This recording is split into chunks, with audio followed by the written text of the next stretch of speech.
think the combination of glass and light does something to the human brain. It makes me inquisitive about what I'm looking at. I do agree that my art is balanced and abstract, and because of my mindset when I create it, scientifically objective. Sometimes I feel like when I'm looking edgewise into the glass and I've carved something that's very cellular, it almost feels like I can look into an organism, into something under the microscope that's being studied. Adding the light and having it, as you turn the piece, refract and diffuse and give you more information about everything from the inside to the out is the most fascinating part of combining glass and light.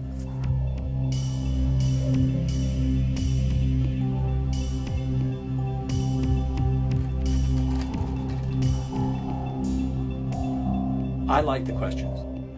What is this? What was your inspiration? Where did you get this image from? Where did you get that texture from? How did you do it? All that stuff, to me, really engages the viewer. What is this? This was inspired when I was driving on my way to Santa Fe to my gallery. There were these giant rainstorms that you'd drive into this black squall, and the water would just cascade onto the car, and then you drive out into the sun. And you would see these vistas of all of these cliffs that had been hit by this water for eons, and all of that kind of, erosion tearing down the cliffs inspired this, as well as these little circles, which are the water molecules falling to the earth and then evaporating, going up as water vapor, and then hitting the earth again. Endless cycles.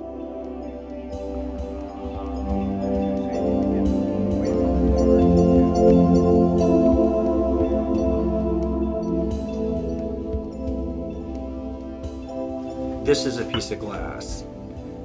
This is some rubbery tape. This is a spiral from the universe. When you're looking at it, free of its physicality, what does it make you feel? What does it make you think?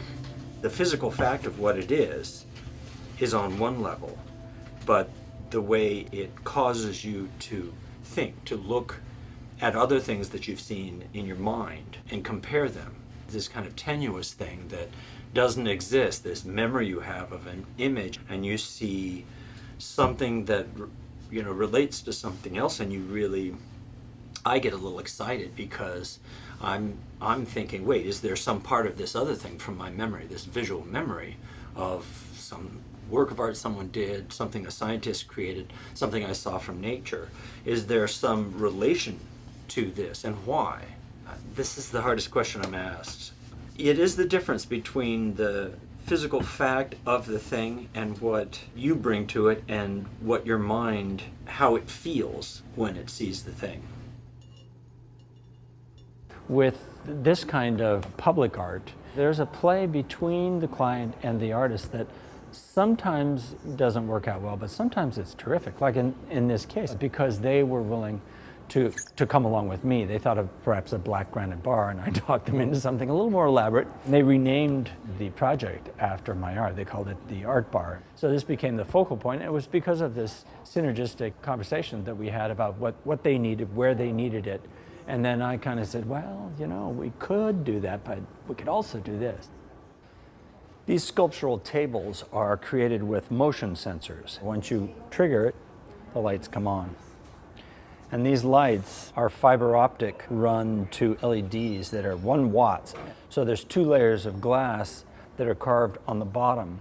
The bottom layer has this kind of organic texture, and then the inside, sealed inside, are these graceful spirals that represent the tracks of super collider smashed atoms that spiraled into stillness when they were caught by huge magnets. The designs are very science-inspired. The whole thing has 4 zones. There are 50 LED lights. It really casts a wonderful glow and changes and pulse.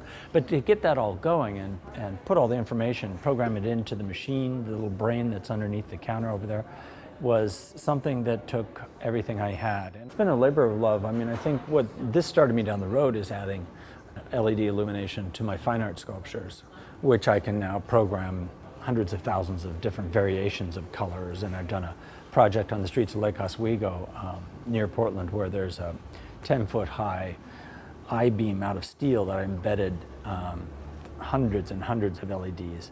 And then I put glass like this, but carved with thousands of little cells to diffuse the light. So it's got 5 zones and it ripples up and down with color. And so this really started me on my journey to do a whole lifetime of becoming not just a sculptor who works primarily in glass, but a light sculpture and kinetic sculpture, which is what I'm looking to do, the combination of moving light with the glass, which shows it off so well. What I tried to do was design a life where it would be something I'd want to do even if I didn't get paid for it. I finally found that in sculpting glass with light.